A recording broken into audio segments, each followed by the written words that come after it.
champs of Examsnet, welcome to the question series of Examsnet. I hope this series of detailed explanation is helping you a lot. So in today's session, we are going to discuss NEET 2016 chemistry paper of phase 1, and we are a total of 45 questions here, starting from question number 46 to question number 90. So let's start the session. The first question is from the chapter Surface Chemistry, and the question is, which one of the following characteristics is associated with adsorption? Okay, so we know that in case of adsorption, there is a surface on which some molecules get adsorbed. Okay, and when they get adsorbed, they get stick to this surface like this. Okay, on the outer surface, they will get accumulated. Okay, now when they get accumulated, their randomness will decrease. Okay, there will be decrease in randomness of the molecules, and this randomness is related to entropy change. That means delta S will be negative because of the decrease in randomness. And we know that according to Gibbs-Helmholtz equation, delta G is equal to delta H minus T delta S. Now we have seen that in this case, this delta S will be negative, and this minus T and minus of delta S will become positive. So this complete value will become positive. Okay, minus and minus will become positive. Now we have to make this delta G also negative because adsorption is a spontaneous process. Okay, this is a spontaneous process. So this delta G must be negative. So to make this delta G negative, this delta H enthalpy change should also be negative. Okay. So this delta G, delta H and delta S all will be negative, right? That means option C will be the correct answer. Delta G, delta H and delta S all are negative. Question number 47 is from the chapter Electrochemistry, and the question is, the pressure of H2, that is hydrogen, required to make the potential of hydrogen electrode 0 in pure water at 298 Kelvin is. Okay, so we know that when two H plus ions gain 2 electrons, it gives H2. Okay, and H2 is a gas. So this is the required reaction here. Now let's write the Nernst equation for this. Nernst equation. So this equation for this given reaction will be E cell equals to E naught cell minus 0.0591 upon N. N is the number of electrons transferred. So in this reaction, you can see that 2 electrons are transferred. So in place of N, we'll write 2. Okay. So 0.0591 upon 2 log pressure of H2, because H2 is a gas, so we'll write pressure, and here H plus ion concentration, because for ions we write the concentration, not pressure. Okay, and there will be a square here because in this reaction stoichiometry of H plus ion is 2, therefore it will come here as square. Okay, now what we have to find in this question, here we have to find the pressure of H2. That means this, we have to find the value of this that is required to make the potential of hydrogen electrode 0. That means the value of E cell should be 0. That means on the left hand side the value should be 0. Okay, so according to this we have to find the pressure of hydrogen. Okay, now what will be the E naught cell for hydrogen? It will be 0. It is always 0. Okay, standard electrode potential for hydrogen is always 0. So minus 0.0591 upon 2 log pressure of hydrogen upon what is the H plus ion concentration in pure water. We know that in pure water, the concentration of H plus ion is always 10 to the power minus 7. Okay, also for OH minus ion, it will be 10 to the power minus 7. Okay, so here we have to write the concentration of H plus ion in pure water, so that will be 10 to the power minus 7, and there is a square also. Okay, now when this value will come this side, left hand side, it will become 0 only. So 0 equals to log pH2, that is pressure of hydrogen, upon 10 to the power minus 14. Okay, 10 to the power minus 7 into 2 equals to 10 to the power minus 14. Right, now we have to find out the pressure of hydrogen. What is the 0? 0 is log 1 equals to 0. Right, so anti-log 0 will be 1. So we'll find the anti-log. So anti-log of 0 will be 1. and this side log will disappear. Anti-log of this will become pH2 upon 10 to the power minus 14. So what will be the value of pressure of hydrogen? pH2, that will be 10 to the power minus 14, and the unit of pressure will be atmosphere. So the answer will be 10 to the power minus 4 at 14 atmosphere. That means option number B will be the correct answer. Question number 48 is from the chapter Chemical Kinetics, and the question is, the addition of a catalyst during a chemical reaction alters which of the following quantities? Options are activation energy, entropy, internal energy and enthalpy. So we know that catalyst can affect only activation energy of the chemical reaction, and they cannot alter any thermodynamic parameters like entropy, enthalpy or internal energy. So the correct answer will be option number A. Okay. Question number 49 is from the chapter Haloalkanes and Haloarenes, and the question is, for the following reaction. So these are the reactions shown here, and we have to identify the correct names of these reactions. Okay. So in the first one, there is an alkyl halide which reacts with KOH, potassium hydroxide. So from this reactant, that means from the alkyl halide, this halide part is removed, this bromine is removed, and one hydrogen has also been removed, leading to the formation of an alkene. Okay, so what happens in the first reaction? There is a formation of pi bond and conversion of saturated compound into unsaturated compound, right? Saturated compound into an unsaturated compound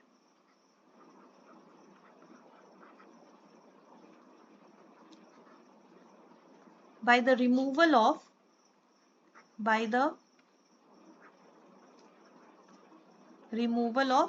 so which atoms are removed? Bromine and one hydrogen. Okay, so in general, whenever there is a removal of any group of atoms,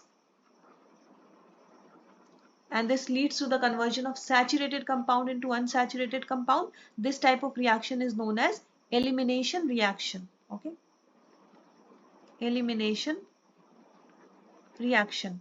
So the first reaction is elimination reaction. Then let's come to the second one. Here we have this bromine which has been replaced by this OH. Okay, so there is just replacement, other things are same. Okay, so in the second one, replacement of one group by the other group takes place. Okay, by the other group, and this type of reaction is known as substitution reaction. Substitution reaction. So the second one is substitution reaction, and the third one and the last reaction, you can see initially there was an unsaturated compound which got converted into a saturated compound. So simply bromine atoms have been added to it. Okay, so it is clearly an addition reaction. Okay, so conversion of unsaturated compound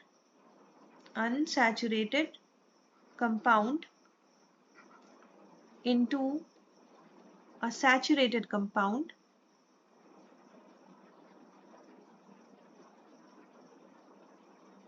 by the addition of groups or atoms. Groups of atoms is known as addition reaction. So the first one is elimination, second one is substitution, and the third one is addition. So which option will be the correct one? Option number C. A is elimination, B is substitution, and C is addition. Option C is the correct answer here.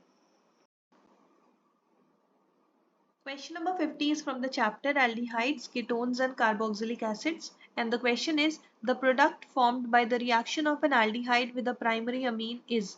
Options are aromatic acid, Schiff's base, ketone or carboxylic acid. Okay, so the correct answer will be option number B, Schiff's base. Okay, let's see the reaction here. We have an aldehyde. So R, C, and here H, double bond O. Okay, so this is aldehyde. Then it reacts with the primary amine, right? So NH2 R. What will be formed as the product? The product will look like this: double bond N R dash.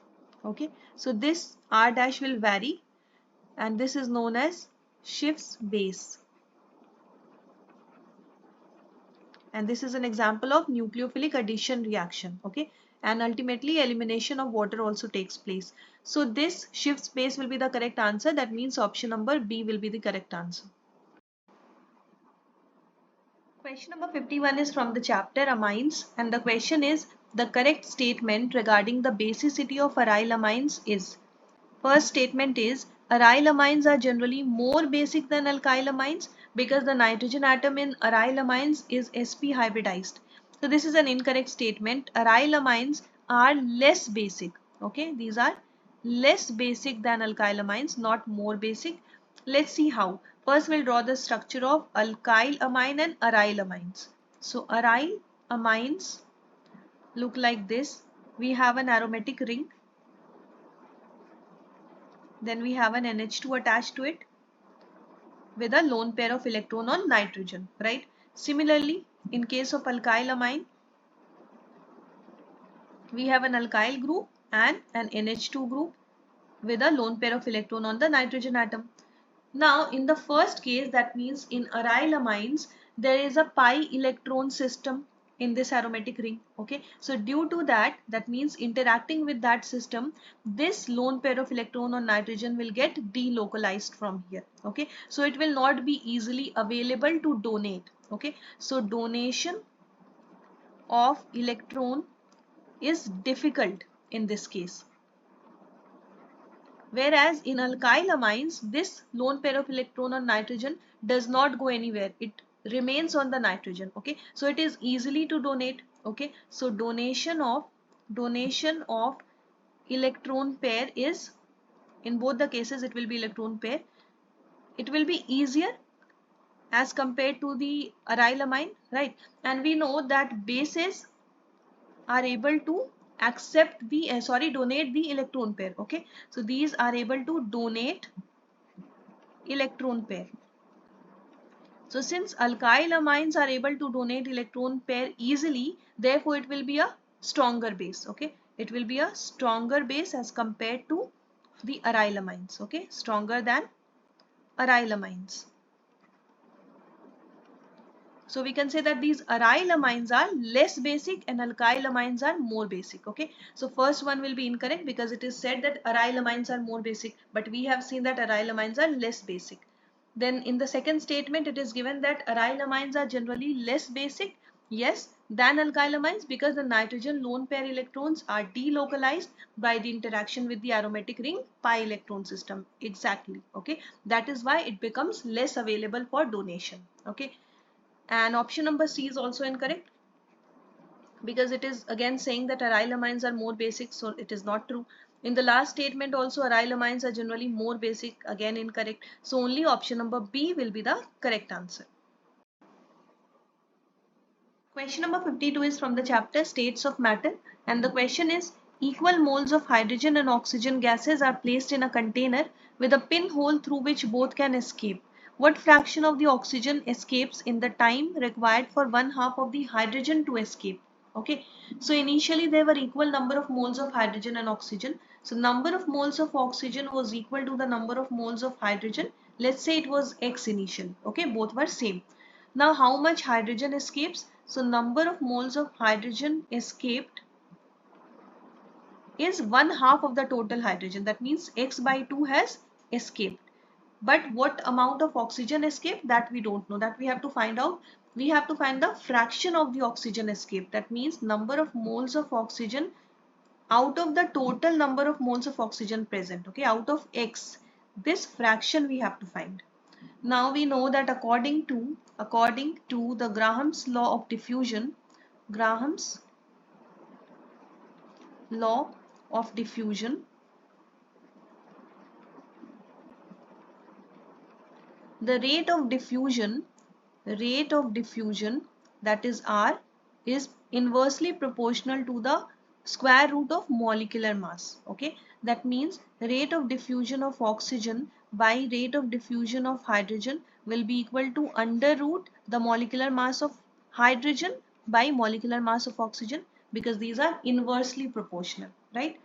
Now, rate of diffusion of oxygen is what? Number of moles of oxygen diffused per unit time. Okay, so number of moles of oxygen escaped per unit time upon rate of diffusion of hydrogen will be number of moles of hydrogen escaped per unit time. And this side we have molecular mass of hydrogen is 2 and molecular mass of oxygen is 32. Okay, atomic mass is 16 and molecular mass is 32. So here we get 1 by 16 and finding the square root will get 1 by 4. Okay, so number of moles of, let's see, T will be cancelled, number of moles of oxygen escaped by number of moles of hydrogen escaped, that is x by 2. So x by 2 and 2 will go here, and this side we have 1 by 4. So NO2, that means number of moles of oxygen escaped out of the total number of moles x is equal to 1 by 4, and this 2 will come this side, so it will become 1 by 8. Okay, so this is the fraction. This was in exactly what we had to find, NO2 by x. So this is 1 by 8. So what will be the correct answer? Option number B will be the correct answer. Question number 53 is from the chapter Hydrocarbons, and the question is the correct statement regarding the comparison of staggered and eclipsed conformation of ethane is. First statement says that the staggered conformation of ethane is more stable than the eclipsed conformation because staggered conformation has no torsional strain. Yes, it is absolutely correct. So what is torsional strain? It is the repulsive interaction. Repulsive interaction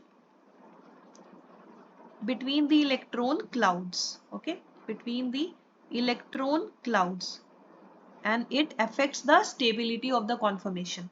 So let's draw the structure of eclipsed and staggered conformation.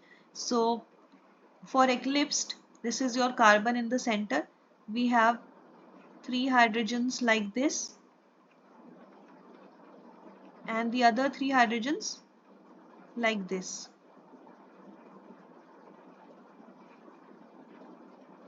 So it is quite clear that there will be repulsive forces here. Okay, and if we draw the structure of staggered conformation, in the center we have carbon, then here we have 3 hydrogens like this,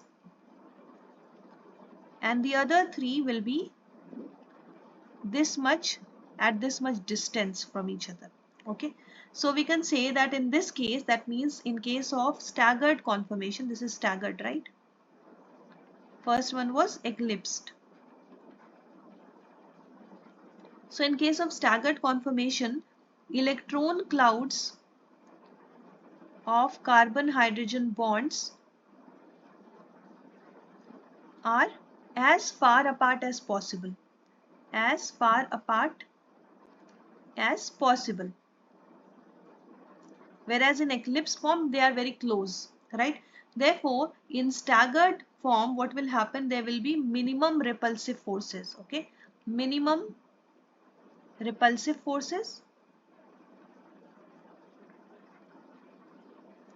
minimum energy required, energy. Therefore, there will be maximum stability. Okay, maximum stability. So it is clearly a correct statement. The first one is the correct. Let's go through other statements as well. Second statement says that the staggered conformation of ethane is less stable. So this is not true because staggered conformation is most stable, right? The third one says that eclipsed conformation is more stable. No, staggered is more stable. Okay, not eclipsed. Then the last one says that eclipsed conformation of ethane is more stable. Again, incorrect. So option number A will be the correct answer here. Question number 54 is from the chapter Classification of Elements and Periodicity in Properties. And the question is, in which of the following options the order of arrangement does not agree with the variation of property indicated against it?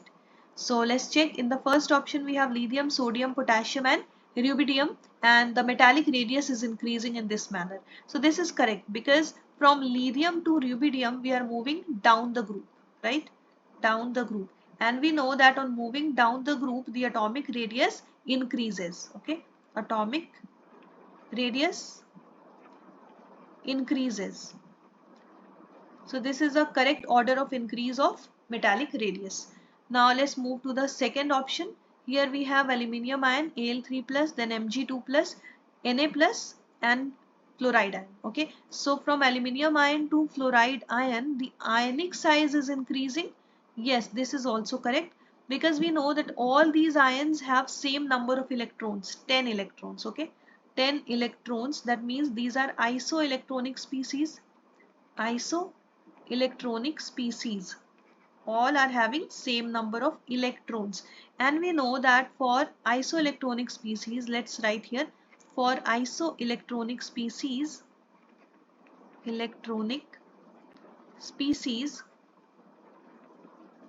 the size is inversely proportional to the cationic charge. That means more positive charge on the ion, lesser will be the size. So aluminium has maximum charge, maximum positive charge, so it will be smallest. Then Mg2 plus, it is less than aluminium, so size will be greater than aluminium. Okay. Similarly, the charge, positive charge is increasing, decreasing gradually, so size will increase. Okay, because these are inversely proportional. So this is also correct sequence. Now in the third one we have boron, carbon, nitrogen and oxygen, and the first ionization enthalpy is increasing. This is incorrect. Let's see how. Because the first ionization enthalpy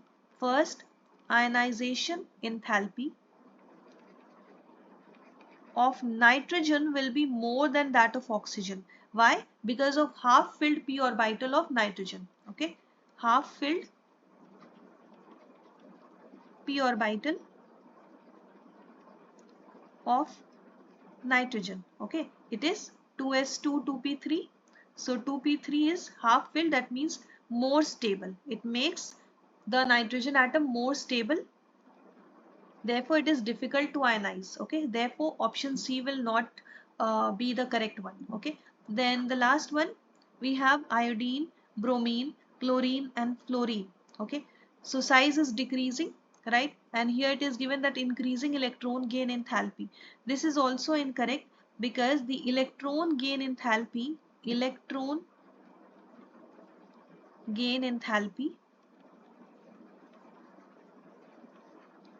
of chlorine will be more than that of fluorine, right? Due to the small size of fluorine. Due to the small size of fluorine atom. So what happens in fluorine atom? There will be strong inter-electronic repulsion. Okay, strong inter-electronic repulsion in the relatively small 2p orbitals of fluorine. Okay, in the small 2p orbital of fluorine. So the electrons will experience less attraction, right? So this sequence will also change. It also needs to change, and option number C also needs to change.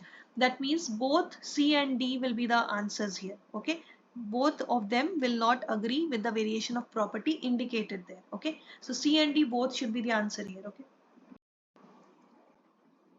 Question number 55 is from the chapter Chemical Kinetics, and the question is, the rate of a first order reaction is 0.04 moles per liter per second at 10 seconds, and here it will be 0.03 moles per liter per second at 20 seconds after initiation of the reaction. The half-life period of the reaction is, okay, so we know that the rate for a first order reaction is equal to K into concentration of A, okay, concentration of the reactant. So R1 is equal to K into A1 and R2 will be equal to K into concentration of A2. So what will be R1 by R2? It will be equal to K into A1 upon K into A2. Okay, so K will be cancelled. It will be A1 by A2.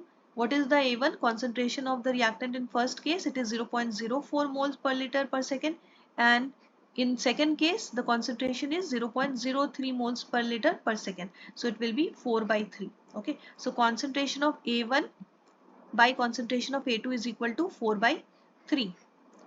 Now we know that K is equal to 2.303 by T log A1, concentration of A1 by concentration of A2. Okay, you remember this equation. Now what is T? Time. So in the question you can see that the first concentration is at what time? 10 seconds, and the second concentration 0.03 is at 20 seconds. So what is the gap?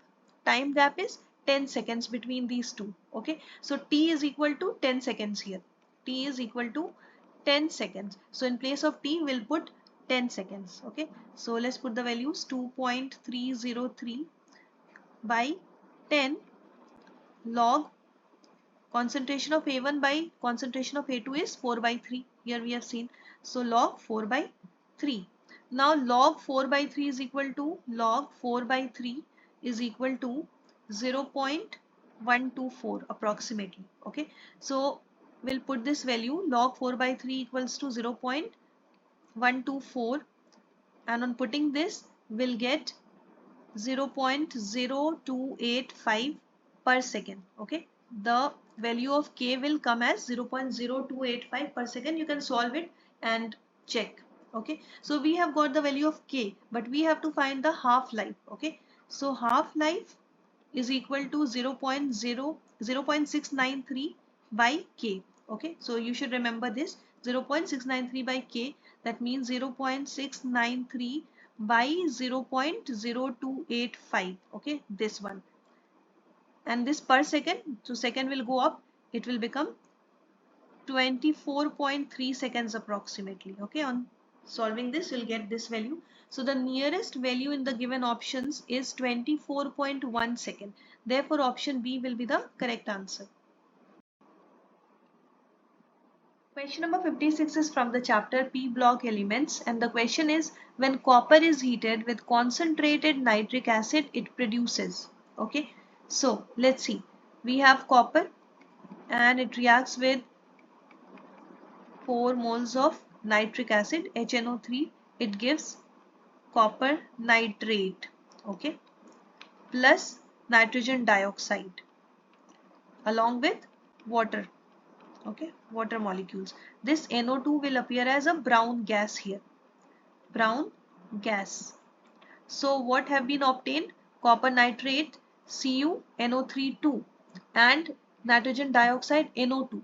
That means option number B will be the correct answer. Okay, and here you should remember one thing, that when this nitric acid is concentrated, in this case only NO2 is produced. If this had been the dilute nitric acid, okay, so if copper would react with dilute nitric acid, in that case NO will be produced. Okay, so for this case option number B will be the correct answer.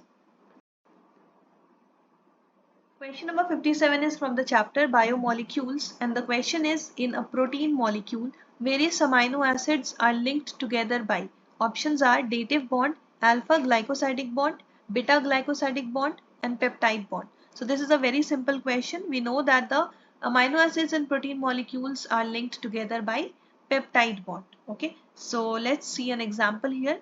So we have one amino acid R. Here we have carboxylic part, and this side we have NH2. Okay, and then one more amino acid, this side NH2. Here we have R. Let's say this is R2, this is R1, and this side we have carboxylic part. Okay, so the carboxylic part of one will react with the amino part of the next, right?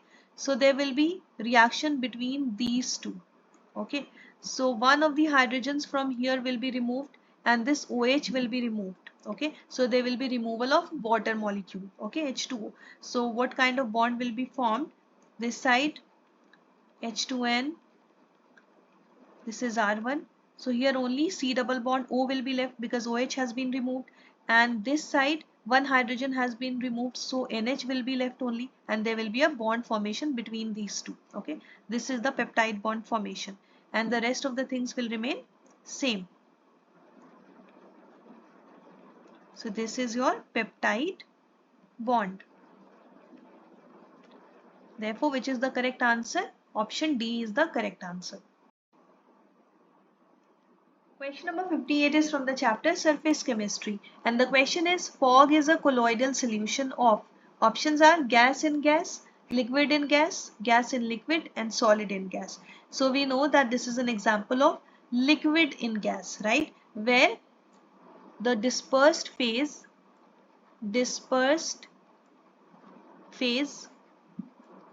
is the liquid and the dispersed medium is a gas. Okay. Therefore, it is a liquid in gas type of colloidal solution. Okay, option number B will be the correct answer. Question number 59 is from the chapter General Principles and Processes of Isolation of Elements. And the question is, match items of column 1 with the items of column 2 and assign the correct code. Okay, so the first one is cyanide process, and we know that this is used for the leaching process of gold. Okay, so extraction of gold, this one will be the correct match for this. Okay, A will be matched with number 4. Let's write the related reaction here. So gold plus 2NaCN, sodium cyanide in aqueous phase.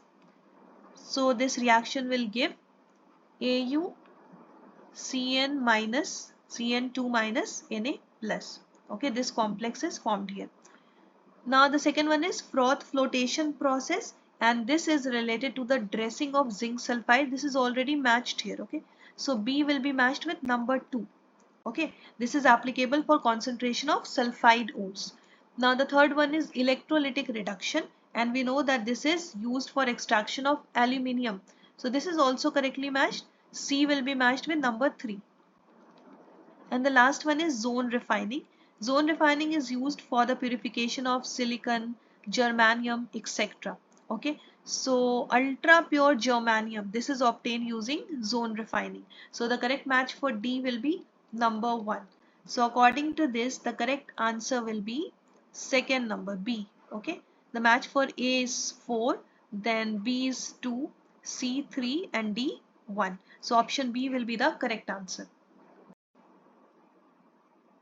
Question number 60 is from the chapter Biomolecules, and the question is, which one given below is a non-reducing sugar? Options are sucrose, maltose, lactose, and glucose. So the correct answer will be sucrose, because we know that sucrose is a disaccharide of glucose and fructose, right? And in this, the reducing groups of glucose and fructose are involved in bond formation. Okay, these are involved in glycosidic bond formation.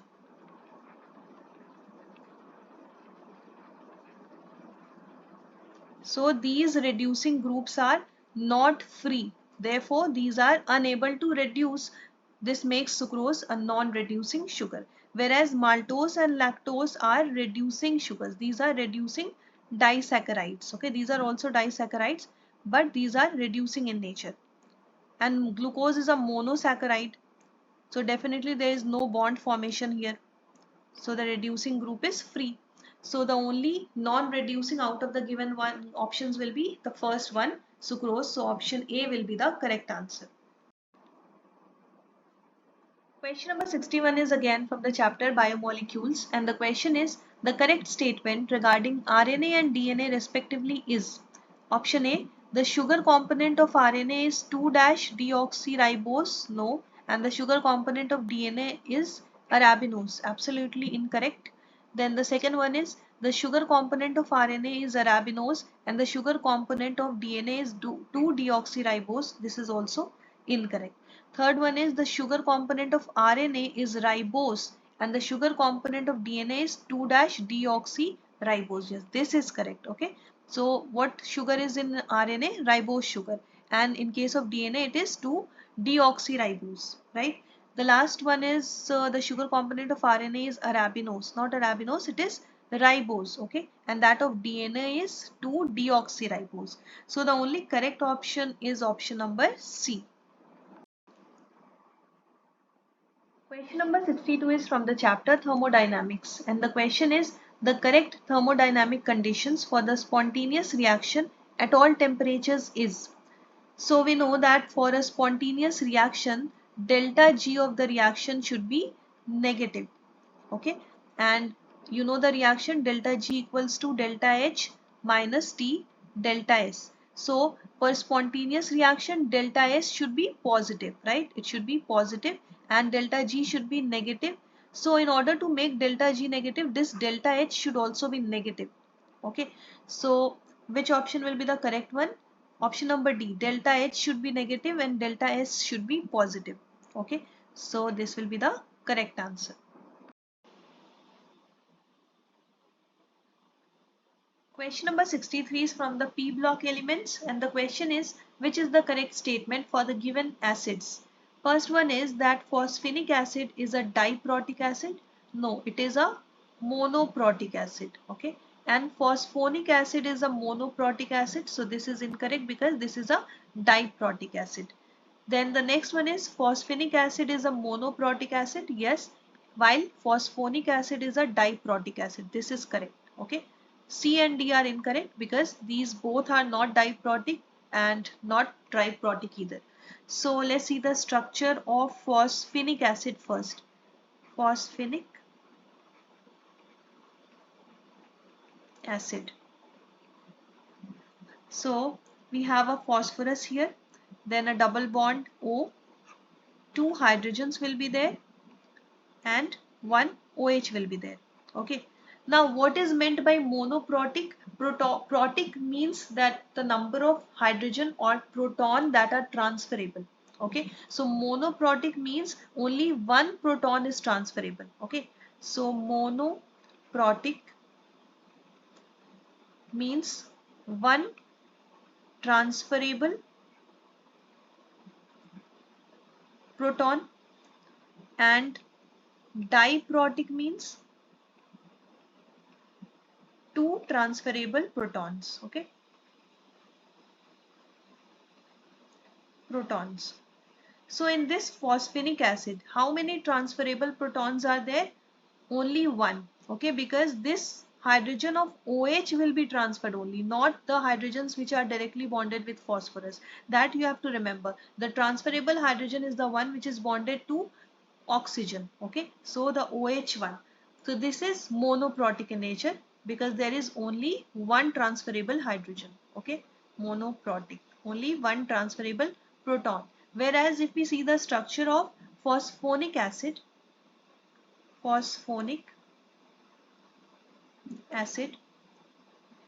here again we have a phosphorus and double bond O, but here we have only one direct hydrogen bonded to it and two OH are there. Okay, two OH. That means how many transferable hydrogens? Two transferable hydrogens or two transferable protons. So this is a diprotic acid. Okay, therefore option B will be the correct answer. Phosphinic acid is monoprotic acid while phosphonic acid is diprotic acid. Okay. Question number 64 is from the chapter equilibrium, and the question is My and NY3, two nearly insoluble salts, have the same Ksp values of 6.2 into 10 to the power minus 13 at room temperature. Which statements would be true in regard to My and NY3? Okay, so these two salts are nearly insoluble. That means their solubility is very low. Okay, and they have same Ksp value that is given as 6.2 into 10 to the power minus 13. So we have to find the correct statement in relation to these two salts. Okay, so the first statement says that the addition of a salt of Ky to solution of My and NY3 will have no effect on their solubilities. So initially we had two salts My and NY3, but later on a third salt Ky has been added to the solution. So This is an incorrect statement because it says that it will have no effect on their solubilities, whereas this addition of this ky will affect the solubility of my and ny3 in some way or the other. Okay, so this will be incorrect. Now let's move to the second statement. It says that the molar solubilities of my and ny3 in water are identical. So for that we should know the molar solubilities of these two salts. Let's find out the molar solubilities. We have two salts. First salt is salt 1 is My. When it will dissociate, it will give M plus ion and Y minus ion. Okay. Now let's say the solubility of My is S1. So what will be the solubility of M plus ion? It will also be S1, and that of Y minus will also be S1. Okay. Now the KSP value will be equal to the product of these two. That means S1 into S1. So that will be S1 square. So what will be the value of S1? It will be under root of KSP. And the value of KSP is given in the question. It is 6.2 into 10 to the power minus 13. So under root of 6.2 into 10 to the power minus 13, that will come out to be 7.87 into 10 to the power minus 7. Okay, so this is the solubility of My salt. Okay, similarly we can find out the solubility of Ny3 also. So salt 2 is Ny3. Now when it will dissociate, it will give us N plus ion plus 3 Y minus ion. Okay. Let's say the solubility of Ny3 is S2. Then the solubility of N plus ion will also be S2. And that of Y minus will be 3S2, and the power will also be 3. Okay. Because we have 3 Y minus here. Okay. Now KSP will be equal to the product of these two. That means S2 into 3S2 cube. Okay, cube of 3S2. So the product will come out to be 27S2 to the power 4. Okay, because 3 powers are here and 1 power of S2 is here. So power 4. So what will be the value of S2? It will be equal to KSP divided by 27 and 1/4 power of this. Okay. So let's put the values. KSP is given as 6.2 into 10 to the power minus 13 upon 27, and what power of this? 1/4. Now to find the accurate answer, you should practice such kind of question well. Okay, but here I am writing the direct answer. One tip I can give, that you can convert the power of 10 such that it can be divided by 4. Okay, so that it will be easy to solve. For example, you can convert 10 to the power minus 13 into 10 to the power minus 12. Okay, that will be easier to solve. So the answer will come out to be 3.89 into 10 to the power minus 4. Okay, so this is the solubility of Ny3. So are these two solubilities same? No, these are not same. These are different, right? So the second statement will be incorrect because it says that their molar solubilities are identical, but they are not. Okay. Now let's move to the third statement. It says that the molar solubility of My in water is less than that of Ny. So let's compare. My is 7.87 into 10 to the power minus 7, and that of Ny3 is 3.89 into 10 to the power minus 4. So we know that 10 to the power minus 7 is less than 10 to the power minus 4, right? Therefore the molar solubility of My, that means S1, will be less than that of Ny3, that is S2. Okay, so this is a correct statement, right? Now the fourth and the last statement says that the salts My and Ny3 are more soluble in 0.5 molar Ky than in pure water. Okay, so these are the solubilities in pure water that we have calculated, but here we are talking about the solubility where there are 0.5 molar Ky. Okay, so this Ky will also dissociate into K plus and Y minus ion, right?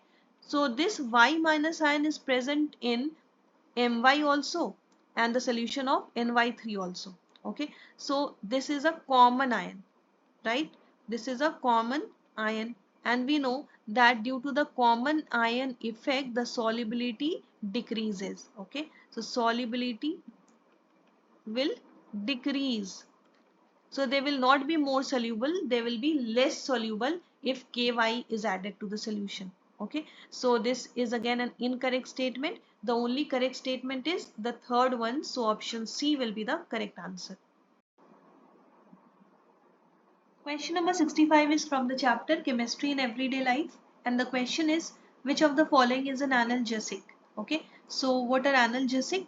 It is a medicine that reduces pain. Okay, so it reduces pain. Options are chloromycetin, Novalgin, penicillin and streptomycin. So the correct answer will be Novalgin. Okay, this is an analgesic, whereas others are antibiotics. Okay, so option B will be the correct answer. Question number 66 is from the chapter Chemical Bonding and Molecular Structure, and the question is the pair of electron in the given carbon ion. Okay, so this is the carbon ion is present in which of the following orbitals? So electron is on this carbon, right? And this is making triple bond with the adjacent carbon. So this carbon is sp hybridized, right? This is an sp hybridized carbon. So what type of hybridization is there? Sp hybridization is there, right? So SP option number A will be the correct answer. Okay. Question number 67 is from the P block elements, and the question is among the following the correct order of acidity is. So how to determine the correct order of acidity? We know that as the oxidation number will increase, as the oxidation number of the central atom increases, the acidity or the acidic nature will also increase. Okay, acidic nature also increases. So here the central atom is chlorine, and in the third option the correct sequence is given. Okay, because in HClO the oxidation number of chlorine is +1. Then in HClO2, here the oxidation number is +3. Then in HClO3, the oxidation number of chlorine is +5. And in the HClO4, the oxidation number is +7. Okay, you know how to find the oxidation number. For example, let's take HClO4. So hydrogen is +1, and for each oxygen atom it is -2. So for 4 oxygen atoms it will be 4 into -2, that is -8. Okay, and we don't know the oxidation number of chlorine, so let's say it is X. So +1 plus X minus 8, the sum will be 0. Okay, so X minus 7 will be 0. So what will be the value of X? It will be +7. Okay, so like that you can find the oxidation number of chlorine in each of the molecules and then compare. So this is the correct sequence. So option C will be the correct answer. Okay. Question number 68 is from the D and F block elements, and the question is which one of the following statements is correct when sulfur dioxide is passed through acidified potassium dichromate solution. So let's see, the related reaction is potassium dichromate, that is K2Cr2O7 plus 3SO2. Okay, it reacts with sulfur dioxide plus sulfuric acid and it gives K2SO4 plus chromic sulfate Cr2SO43.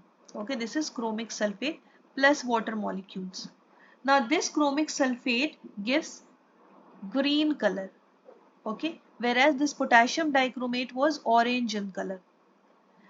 So this orange color will change to green color due to the formation of chromic sulfate, right? And this sulfite is oxidized to sulfate ion, right? So SO2 is not reduced, it is oxidized. So option D will be incorrect.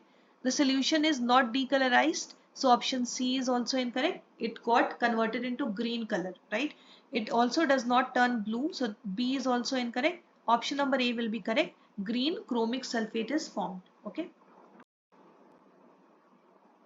Question number 69 is from the chapter Chemical Bonding and Molecular Structure, and the question is predict the correct order among the following. First one is lone pair bond pair, then bond pair bond pair, then lone pair lone pair. So this basically shows the order of repulsion. Okay, so here we are talking about the order of repulsion, and we know that according to the VSEPR theory, according to BAC PR theory, the correct order of repulsion force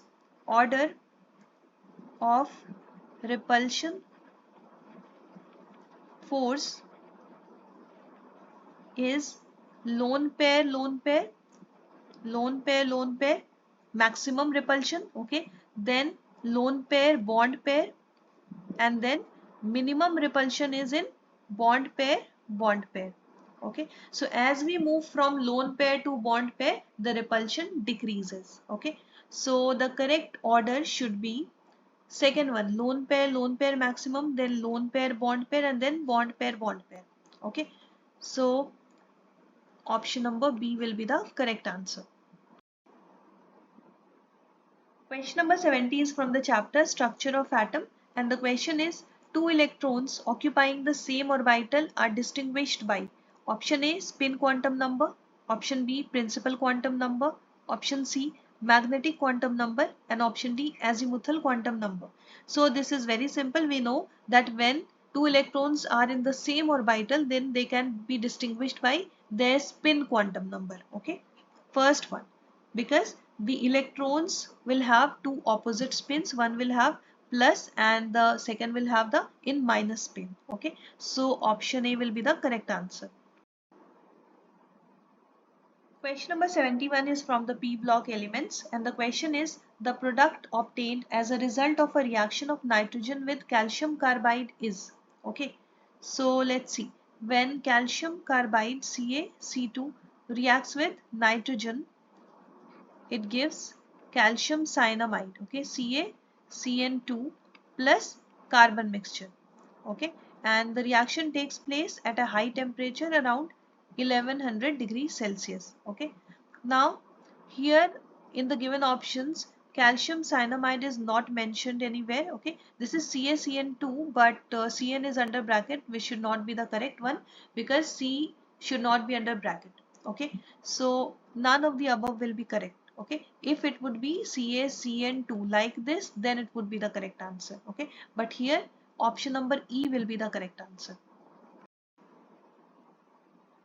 Question number 72 is from the chapter Polymer, and the question is natural rubber has option A random cis and trans configuration, option B all cis configuration, option C all trans configuration, and option D alternate cis and trans configuration. Okay, so we know that natural rubber is considered as a linear polymer of isoprene, right? Isoprene, and isoprene is 2 methyl 1 3 butadiene. That means two double bonds are there. Okay, so let's see the structure. It looks like this: CH2 double bond C, then CH, and then double bond CH2. Okay, at this carbon we have a methyl group. So this is isoprene, right? So the natural rubber is nothing but the linear polymer of this isoprene. Okay, and it is also considered as the natural rubber is also considered as cis 1,4 polyisoprene. Okay, polyisoprene. So this has only cis configuration, okay, no trans configuration. Due to this reason, this is known as cis 1,4 polyisoprene. So option B, all cis configuration, will be the correct answer. Question number 73 is from the P block elements, and the question is which one of the following orders is correct for the bond dissociation enthalpy of halogen molecules. Okay, so according to the general rule, the order should be like this: fluorine, then chlorine, then bromine, then iodine. Okay, that means with increasing size, the bond dissociation enthalpy should decrease, right? But chlorine is an exception because it is very small. Okay, so there is an inter-electronic repulsion. Okay, there is a lot of inter-electronic repulsion in fluorine atom. Repulsion due to small size. Therefore, this is an exception. So from here it moves after chlorine. Okay, so the order becomes like this. Fluorine moves at the third position. So chlorine comes first, then bromine, then fluorine, and then iodine. Okay, this is the correct order. So chlorine, bromine, fluorine, and iodine. Option number C is the correct answer. Okay, should I mention the bond dissociation enthalpies also? So let's write it down here. For chlorine, it is 242.6. For bromine, it is 192.8. For fluorine, it is 158.8. And for iodine, it is 151.1, and the unit is kilojoule per mole. Okay, so option number C is the correct answer here. Question number 74 is from the chapter Alcohols, Phenols and Ethers. And the question is the reaction, so this is the reaction, can be classified as, okay. So in this reaction we can see that the first reactant is an alcohol, right? So this is an alcohol. Now this alcohol reacts with sodium halide, okay. It reacts with sodium halide. Then what is formed? As a result, an alkoxide is formed, okay. O minus Na plus. That means an alkoxide is formed. Now this alkoxide reacts with methyl iodide. Methyl iodide is an alkyl halide, right? This is an alkyl halide. So it gives an ether as a result. Okay, this is an ether because two alkyl groups are there between, and in between there is a oxygen. So this is an ether. Now what type of reaction is this? This is an example of Williamson synthesis. Williamson synthesis reaction, and since ether is formed, so this is Williamson ether synthesis reaction. Synthesis reaction. So what happens in Williamson synthesis? An alkoxide reacts with an alkyl halide to give symmetrical as well as asymmetrical ether. Okay, both types of ethers. Here the alkoxide reacts, it behaves as a nucleophile. Okay, it behaves as a nucleophile, whereas the alkyl halide behaves as a substrate. And as a result they give an ether. So the correct answer will be option number B, Williamson ether synthesis reaction. Question number 75 is from the chapter The Solid State, and the question is lithium has BCC structure. Its density is 530 kg per meter cube and its atomic mass is 6.94 grams per mole. Calculate the edge length of a unit cell of lithium metal. Okay, Avogadro's constant is given. Now we know that the density is equal to Z, where Z is the number of atoms per unit cell, into the atomic mass upon A cube. A is the edge length of the unit cell, right? Into Avogadro number. So here the number of atoms per unit cell, that is Z, will be equal to 2 for BCC structure, okay? Because it is given that lithium has BCC structure. So the value of Z will be 2. So let's put the value 2. Atomic mass is given as 6.94 grams per mole. Okay. So atomic mass is 6.94 grams per mole. So let's put this value 6.94 upon A cube. We don't know the value of A, that we have to find out, right? Into Avogadro's constant. So this is also mentioned in the question, 6.02 into 10 to the power 23. Now density is also given, right? Density is given as 530 kg per meter cube. So density is given as 530 kg per meter cube, but we'll convert it into grams per centimeter cube. Okay, so it will be 530 into 10 to the power 3. Okay, because we are converting it into grams. Now at the denominator side there will be meter cube, so in centimeter cube it will be 10 to the power 2 cube. Okay, So on solving this, we'll get 0.530 grams per centimeter cube. Okay, so this value we'll put here at density 0.530, right? 530. Now we'll take A this side and bring 0.530 this side. So we'll find the value of A, that will come out to be 352 into 10 to the power minus 10 centimeter. Okay. Now here in the options all are given in picometer. So this will be equal to 352 into 10 to the power minus 12 meter, right? So we know that 10 to the power minus 12 meter means 1 picometer. Okay, picometer. So it is equal to 352 picometer. So option C will be the correct answer. Question number 76 is again from the chapter solid state, and the question is the ionic radii of A plus and B minus ions are 0.98 into 10 to the power minus 10 meter and 1.81 into 10 to the power minus 10 meter. The coordination number of each ion in AB is, okay.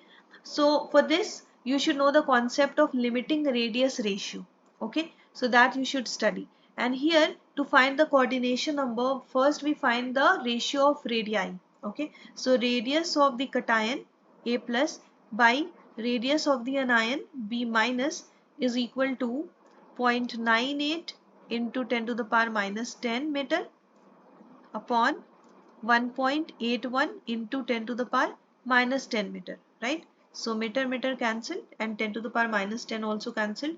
Here we'll get 98 by 181, and on solving this you'll get 0.54. Okay, so this will be your ratio. Now there are certain range of this ratio which determines the coordination number of the ions. Okay, so we know that this ratio comes in the range 0.414 to 0.732. Okay, and this is the range for coordination number 6. Okay, coordination number 6 range is this. Okay, so the coordination number 6 will be the correct answer. That means option number B. Okay, just for the extra information, I'll give the range of other coordination numbers also. Okay, so if the range is 0 to 0.155, okay, if this is the range of ratio, that means if the ratio of radii comes between 0 and 0.155, then the coordination number will be 2. Okay, if it comes between 0.155 and 0.225, then it will be 3. Okay, coordination number will be 3. Then if the ratio is between 0.225 and 0.414, then the coordination number will be 4. Then if it is between 0.414 and 0.732, it is 6 that we have just found. Okay, so this is the range for coordination number 6. And if it is 0.732 to 1, then in that case the coordination number will be 8. Okay, so you can just remember this, right? Option number B is the correct answer according to this question. Question number 77 is from the chapter Solutions, and the question is at 100 degrees Celsius, the vapor pressure of a solution of 6.5 grams of a solute in 100 grams water is 732 millimeter. If Kb equals to 0.52, the boiling point of this solution will be. So you can solve this question in two different ways, but the easier way is to remember that the vapor pressure of solvent in pure state minus the vapor pressure of the solution divided by the vapor pressure of solution is equal to molality into the molecular weight of solvent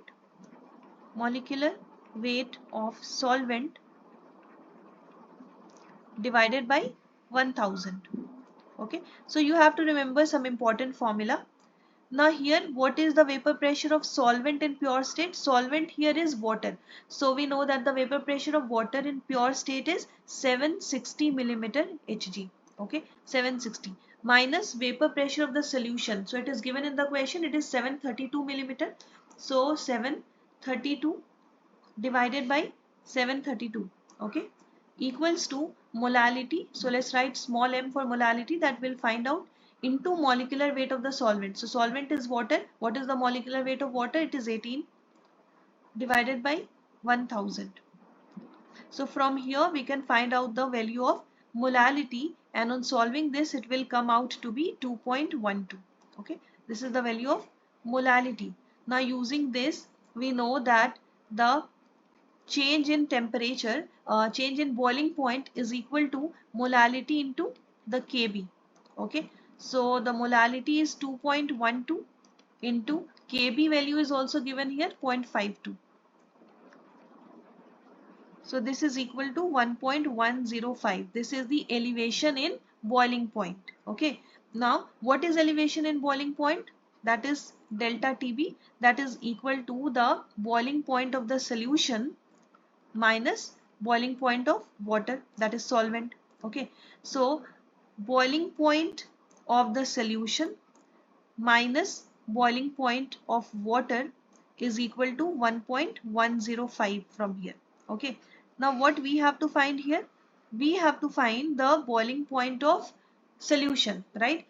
So we should know the boiling point of water, and we know that the boiling point of water is 100 degrees Celsius. Okay, we know that. So boiling point of the solution will be equal to 1.105 plus boiling point of water, that is 100 degrees Celsius. So on adding this, what do we get? We'll get 101.105.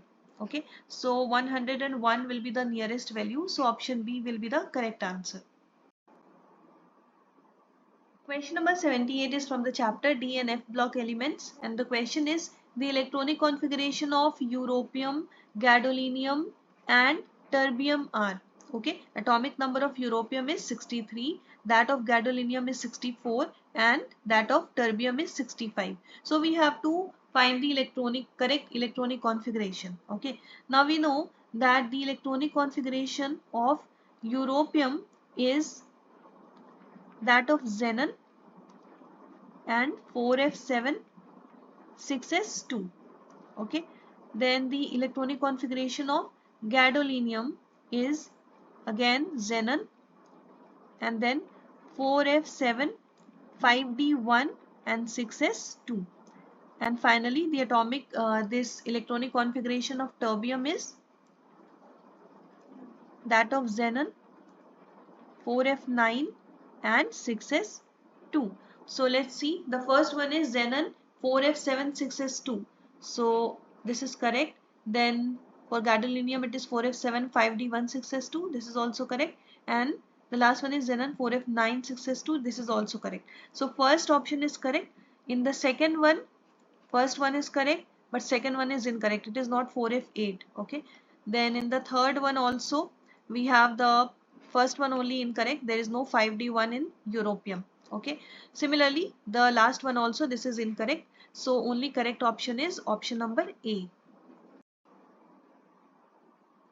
Question number 79 is from the chapter hydrogen, and the question is which of the following statements about hydrogen is incorrect. Okay, we have to find the wrong statement. First statement says dihydrogen does not act as a reducing agent. So this is an incorrect statement because we know that dihydrogen is a good reducing agent, right? It can reduce both metals and non-metal reagents. Okay, it can reduce both metal and non-metal reagent. So this is a good reducing agent. Now the second statement says that hydrogen has three isotopes of which tritium is most common. So we know that hydrogen has three isotopes, protium, deuterium and tritium. But tritium is not most common. The most common one is deuterium. Okay. So deuterium is most common. So this is also incorrect. Then the third statement says hydrogen never acts as a cation in ionic salts. This is correct. We know that generally hydrogen acts as cation, that means H plus. But in ionic salts it does not act as cation. Instead it acts as an anion because the metal act as cations here. Okay, metals act as cation in the ionic salt. Therefore hydrogen acts as an ion. So this is a correct statement. Now the last statement says hydronium ion, that is H3O plus, exists freely in solution. This is also correct. So the incorrect statements are two, A and B both. Okay, so both of them will be the answer here. Question number 80 is from the chapter hydrocarbons, and the question is, in the reaction, so this reaction is given X and Y are, okay, we have to identify X and Y. So the main reactant here is HC triple bond CH, and it reacts with NaNH2 NaNH2 in liquid ammonia. This is the first part of this reaction. Okay, so after this reaction, this sodium will get attached here. So what will be formed? HC triple bond C minus Na plus. Okay, this will be formed, and the second part is CH3 CH2Br. So this further reacts with CH3 CH2Br. Now this bromine and this sodium will get removed in the form of NaBr. Okay, so there will be removal of NaBr from here, and the other part, that is CH3 CH2, will get attached to this carbon. Okay, so the product that will be formed here is HC triple bond C, and then CH2 CH3 has attached. Okay, so this is the product X, right? And what is the name? So 1 2 3 4 4 carbons are there, and at first position we have a triple bond. So this is 1 butene or but1-ine. Okay, so 1 butene is this. So X is 1 butene. That means either option A or option B can be correct. Now let's proceed. This X further reacts with NH2 NaNH2 NaNH2 in liquid ammonia. So what will happen again? Sodium will get attached to this. So the product that will be formed here will be CH3 CH2. Here we have C triple bond C. This terminal hydrogen will be replaced by the sodium. Okay, terminal hydrogen. So then in place of this terminal hydrogen, what will get attached? Sodium. So Na plus C minus. This is the intermediate, and this reacts with CH3 CH2Br again. CH3 CH2Br. So again similar reaction will take place. This sodium from here will be removed, and this bromine from here will be removed. So there will be removal of NaBr. Okay, and this CH3 CH2 will get attached from where the sodium has been removed. Okay, so the final product will be CH3 CH2. Then here C triple bond C, and the rest of the things will remain same, CH2 CH3. How many carbons are there? So 1 2 3 4 5 6 carbons, and at third position we have a triple bond. So this is hex 3-ine or 3-hexyne. Okay, 3-hexyne. That means the product Y is 3-hexyne. That means option B will be the correct answer. Okay, X is 1 butene and Y is 3-hexyne. Question number 81 is from the chapter solutions, and the question is, consider the following liquid vapor equilibrium. So this is the equilibrium. Which of the following relations is correct? Okay, so this relation of liquid and vapor is explained by an equation known as Clausius-Clapeyron's equation. Okay, Clausius-Clapeyron's equation. According to this equation, d ln P upon dt is equal to delta H upon RT square.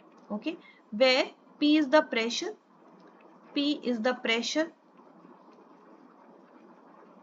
temperature, and what is delta HV? It is the enthalpy of vaporization. Okay, enthalpy of vaporization. So if you don't know this concept, you have to go through it first, and according to this, the correct answer will be the first one, right? Option A will be the correct answer. Question number 82 is from the chapter solutions again, and the question is, which of the following statements about the composition of the vapor over an ideal 1:1 molar mixture of benzene and toluene is correct? Assume that the temperature is constant at 25 degrees Celsius. Given vapor pressure data at 25 degrees Celsius. So at 25 degrees Celsius, the vapor pressure of benzene is given as 12.8 kilopascal and that of toluene is given as 3.85 kilopascal. So from here we can see that the vapor pressure of benzene is more at 25 degrees Celsius as compared to that of toluene. Okay. So let's see the option. First option is not enough information is given to make a prediction. Second says that the vapor will contain a higher percentage of benzene. Third option is the vapor will contain a higher percentage of toluene. And the last one is vapor will contain equal amounts of benzene and toluene. So from the given data, it is clear that the vapor pressure of benzene is more, right? Now since its vapor pressure is more as compared to toluene, therefore the mole fraction of benzene will also be higher, okay? So mole fraction of benzene will be higher as compared to that of toluene, right? And as a result, the vapor will contain higher percentage of benzene, okay? Therefore, higher percentage of benzene will be present, okay? Therefore which option will be correct? Second one, option number B will be the correct answer. Question number 83 is from the chapter haloalkanes and haloarenes, and the question is which of the following biphenyls is optically active? Okay, so out of the given options, the optically active biphenyl will be the third one because this is an example of ortho substituted biphenyls. Okay, this is an ortho substituted biphenyl, and in ortho substituted biphenyl both the rings are not in one plane. Okay, both the rings are not in one plane. Therefore their mirror images are non-superimposable. Okay, mirror images cannot be superimposed. Images are non-superimposable.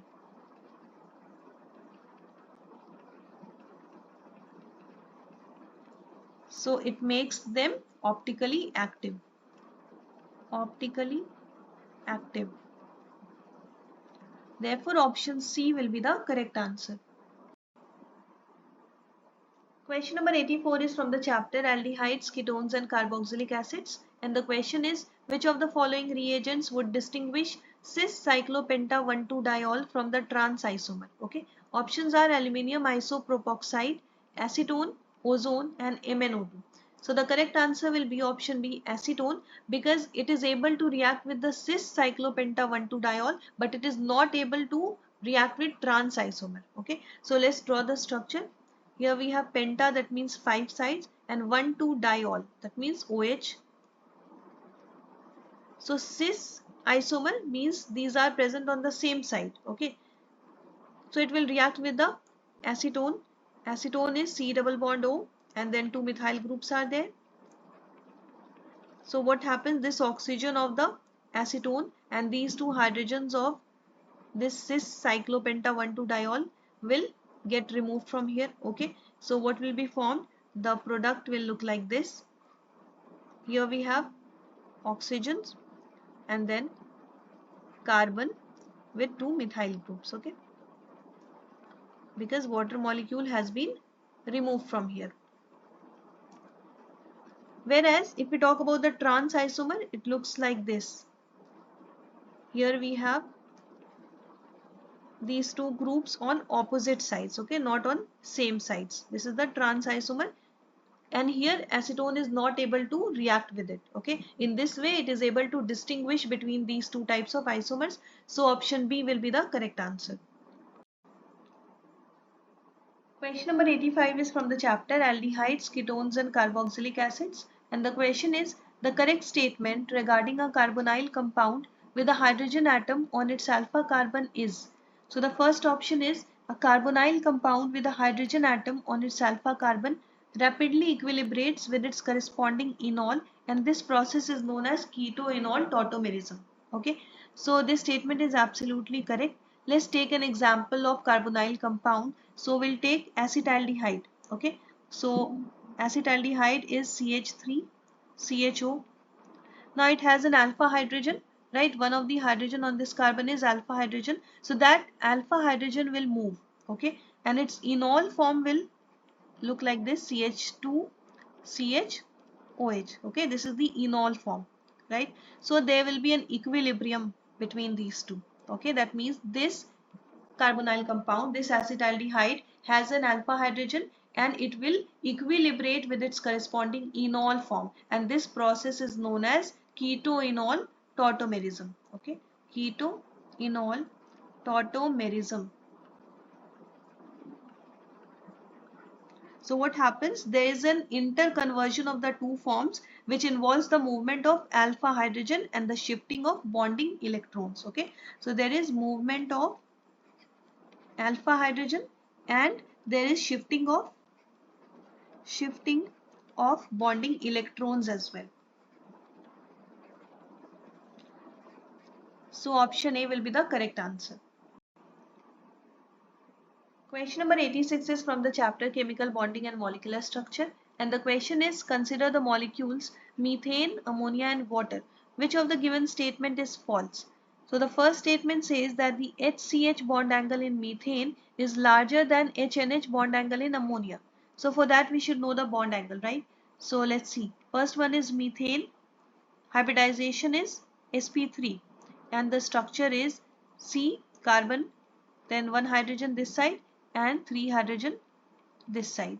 Okay, and the bond angle in methane, bond angle is 109 degree. Somewhere you will see 109.5 degree also. Then the next one is ammonia. Here also hybridization is sp3 and the structure is, let's draw here, we have nitrogen, only three hydrogen are there and one lone pair is there on nitrogen. Okay, so the bond angle here is 107 degree. Okay, because of the repulsion from the lone pair, so the bond angle reduces. Now the next one is water, H2O. So we'll see the bond angle of water also. It is also sp3 hybridized, and here we have oxygen, two hydrogens, and oxygen has two lone pairs. Okay, here the bond angle is 104.5 degree. Okay, now let's see. The first statement says that the bond angle in methane is larger than that in ammonia. So yes, in methane it is 109 degree and in ammonia it is 107. So methane one is larger. So this is a correct statement. Then the second is HCH bond angle in methane, the NH bond angle in ammonia and HOH bond angle in water are all greater than 90 degree. So yes, in fact all are greater than 100 degree. Okay, so this is also correct. Then the third statement is HOH bond angle in water is larger than HCH bond angle in methane. So in water it is 104, in methane it is 109. So which one is greater? Methane is larger, okay, not water. So this is incorrect. Okay, then the last one is HOH bond angle in water is smaller than that in ammonia. Yes, in ammonia it is 107, water is only 104.5. So this is smaller. This is correct. So we have to find out the incorrect statement, right? The false statement. So the correct answer will be option number C. Question number 87 is from the P block elements, and the question is, match the compound given in column 1 with the hybridization and shape given in column 2 and mark the correct option. Okay, so the first one is xenon hexafluoride, ZeF6.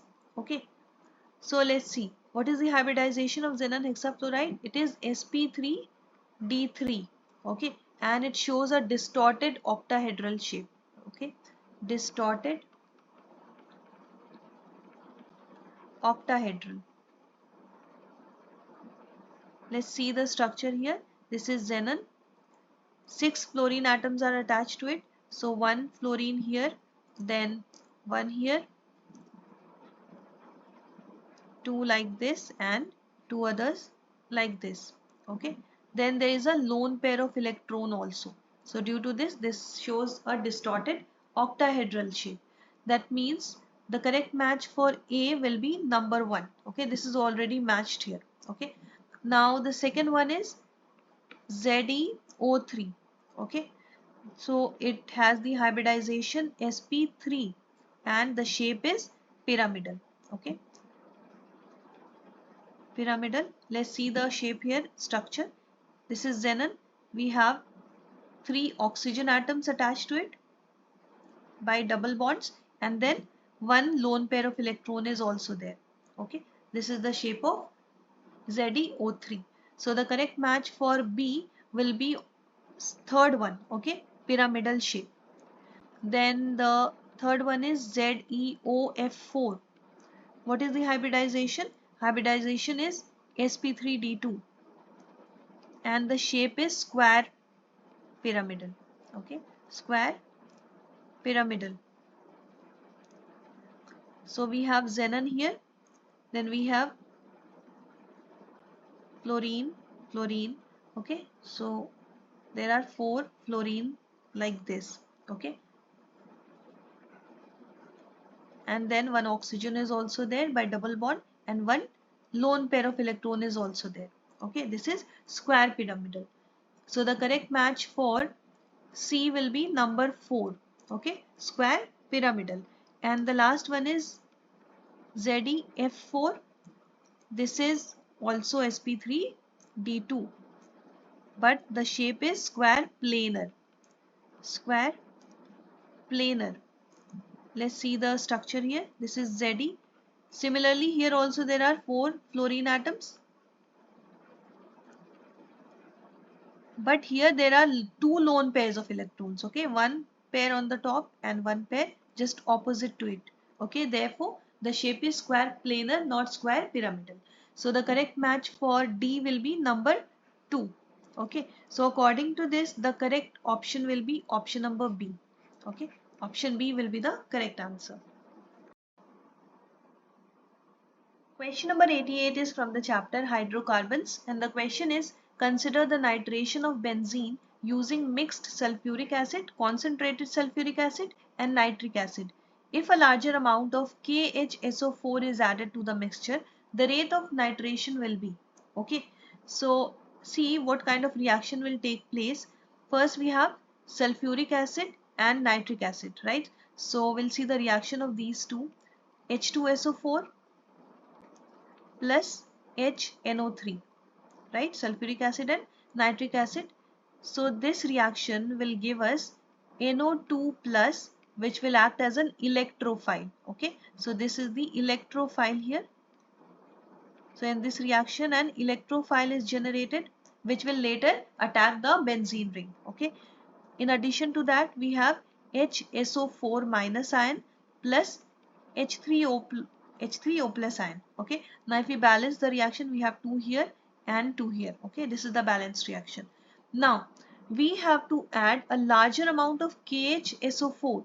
KHSO4. So this KHSO4 will again get dissociated into K plus and HSO4 minus. Okay, so this HSO4 minus ion is also present here due to the sulfuric acid, right? So there will be a common ion effect if this KHSO4 is added to the solution. Okay, so there will be common ion effect, and we know that in case of common ion effect the reaction shifts backward. Okay, so there will be a backward shift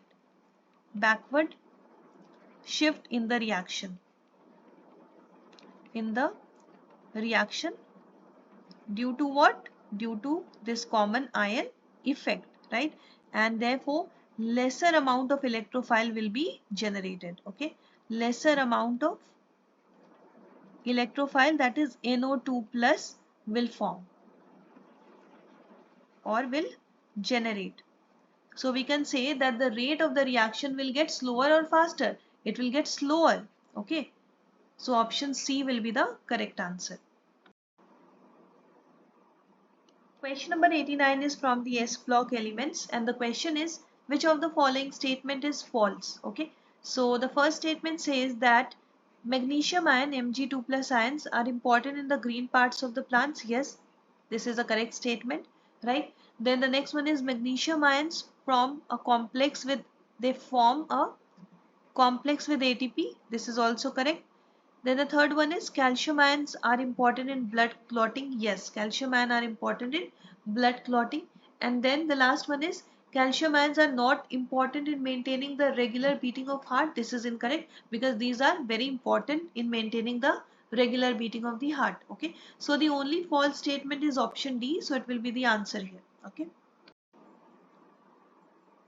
And now the last question is from the chapter coordination compound, and the question is, which of the following has longest carbon oxygen bond length? It is given that free carbon oxygen bond length in carbonyl is 1.128 angstrom. Okay, so in the given options you can see there is metal carbonyl bond, right? There is metal and carbonyl bond. So there is one metal in each of the given options and there are carbonyl groups also, right? Now in this type of compound, what happens, there is back bonding between metal and carbon. Okay, so due to the back bonding between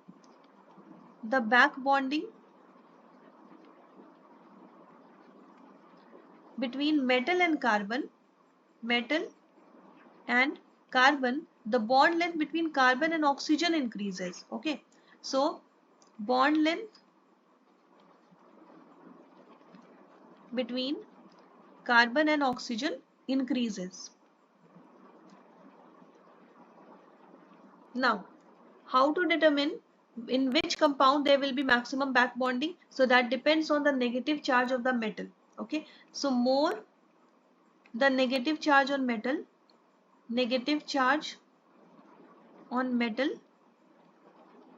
higher will be the back bonding. Okay,